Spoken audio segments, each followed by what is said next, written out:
What's up, everybody? So we're back on the shop with another daily vlog, and guys, it's time to go ahead. Let's put some bevels on this.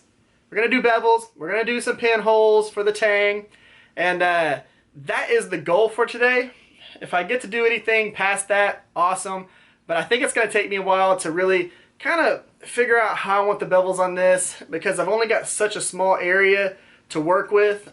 And it's going to be trying to figure out if I want to taper it a little bit and then do the bevels. It's just going to be figuring that out as we go. And man, I'm excited about it. I'm a little bit nervous because I don't want to screw this up. But you have to just be willing to push past that, get it done, get it knocked out. So that's what we're going to work on today. We are going to get it knocked out. So let's jump into it. Whenever you anneal the steel, you do get some forged scale all the way around the blade itself, and you want to go ahead and take that off of the edge before you scribe that center line, because you want to get a nice polished edge just like you see right there. And I'm using a Scotch-Brite belt to do this, but you want to get that polished edge so that whenever you mark it with the marker, it's a nice clean edge, and then you can scribe that and it leaves a real crisp line. If you have that forged scale on there, wherever you're scribing, it'll crack away that forged scale and it won't leave a crisp line. It'll leave a little kind of jagged line in the center. And this, you can see right there, we got a nice clean line all the way down the center so that we know exactly where to bring our bevels to for our cutting edge. Now we're going to use our Plunge Line Jig for this, and you know, a lot of people out there, they like to freehand their bevels completely, plunge line and all. Me, I made this jig for a reason. I plan on using it.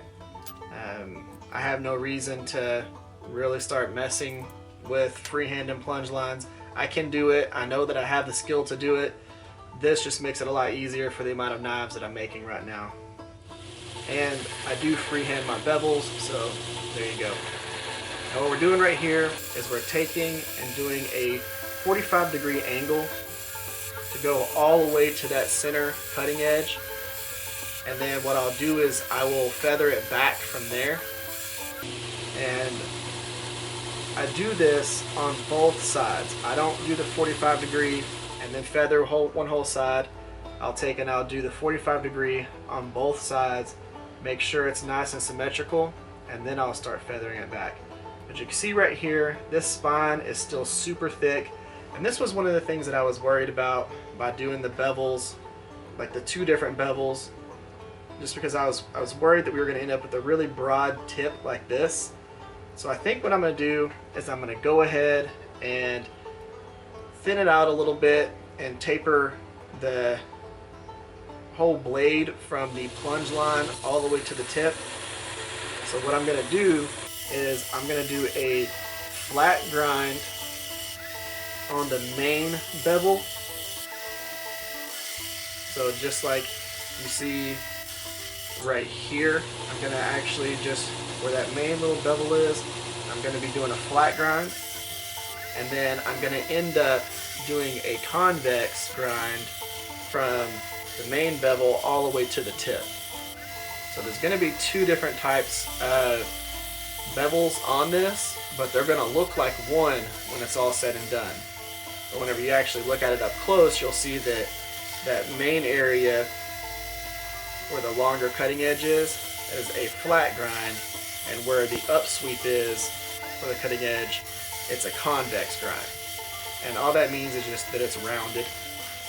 And you have convex, you have hollow grinds, but this just worked out the best and made the blade look real good going all the way through its transitions. So we got that flat grind right there, and you can see how we still have a sharp edge towards the front. What I'm doing right here is I'm working towards the front, doing that convex grind. And I think that y'all agree in the end that this was the right decision, just to make it to where I didn't have such a broad tip.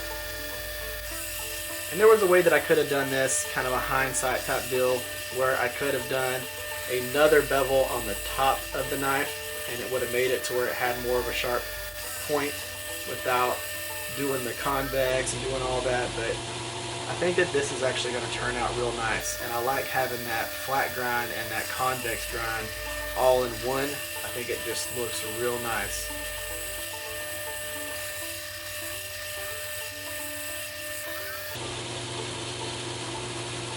There we go right there. If you pay attention, you can kind of see the difference between the flat grind and the convex towards the tip.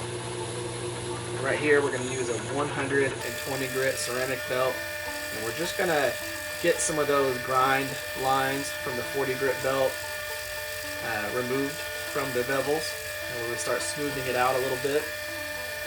And this does refine the bevels just a little bit more to make sure that the transitions are real smooth. And then I did go ahead and use the Scotch-Brite belt to smooth it out just a little bit more, but I only hit it for about 10 seconds on each side, so I didn't really want to just film a whole 20 seconds of doing something. Really wouldn't add much to the video. But what we did right there, we went ahead and we used our template to mark our center holes for the pins that we're going to drill through. And I did put 3 pin holes and 1 lanyard hole on here, but I did decide to change that up, and I'll talk about that more in the outro.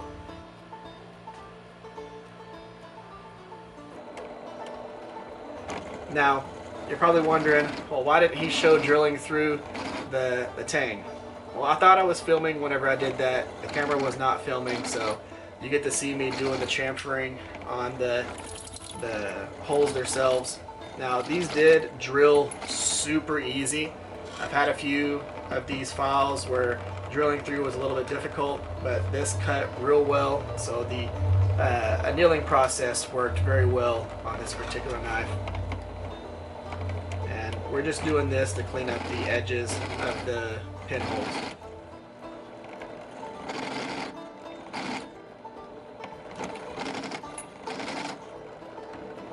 Alright guys, let's go ahead and wrap up today's daily vlog with some of that.